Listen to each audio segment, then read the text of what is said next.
திருமணமான ஆண்களுக்கு கோர்ட் இப்ப சூப்பரான ஒரு ஜட்மெண்ட் கொடுத்திருக்கு.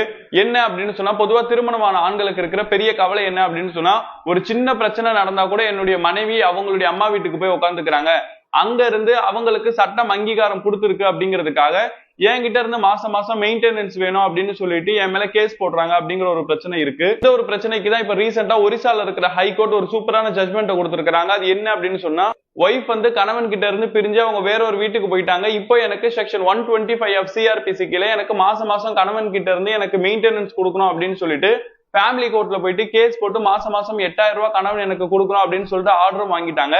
இந்த ஒரு ஆர்டரை எதிர்த்து ஒரிசால இருக்கக்கூடிய ஹைகோர்ட்ல அவருடைய ஹஸ்பண்ட் அப்பீல் போகக்கூடிய நேரத்துல அந்த கோர்ட் கிட்ட இவர் என்ன சொல்லியிருக்கிறாரு அப்படின்னு சொன்னா, என்னுடைய ஒய்ஃப் போஸ்ட் கிராஜுவேட் பண்ணிருக்காங்க. எதுல அப்படின்னு சொன்னா, மீடியா அண்ட் மாஸ் கம்யூனிகேஷன் அப்படின்னு சொல்லக்கூடிய டிபார்ட்மெண்ட்ல.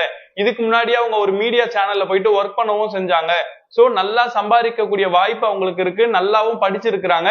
இருந்தாலும் என்கிட்ட மெயின்டெனன்ஸ் வாங்குறதுக்காக அவங்க வேலைக்கு போகாம வீட்டுல இருந்துகிட்டே என் சம்பளத்துல மாசம் மாசம் 8000 ரூபாய் கொடுங்க அப்படின்னு சொல்றது எந்த வகையில நியாயம் அப்படின்னு சொல்லிட்டு வழக்கு தொடர்ந்திருந்தாரு. நீங்க பாக்குற இந்த ஒரு நீதிபதி இந்த மாதிரி ஒய்ஃப் எஜுகேட்டடா இருக்கிறாங்க, வேலைக்கு போகக்கூடிய கேப்பபிள் அவங்களுக்கு இருக்குன்னு சொன்னா அந்த மாதிரியான ஒய்ஃபுக்கு நீங்க மெயின்டெனன்ஸ் தர வேணாம் அப்படின்னு சொல்லிட்டு தீர்ப்பு கொடுத்திருக்காங்க.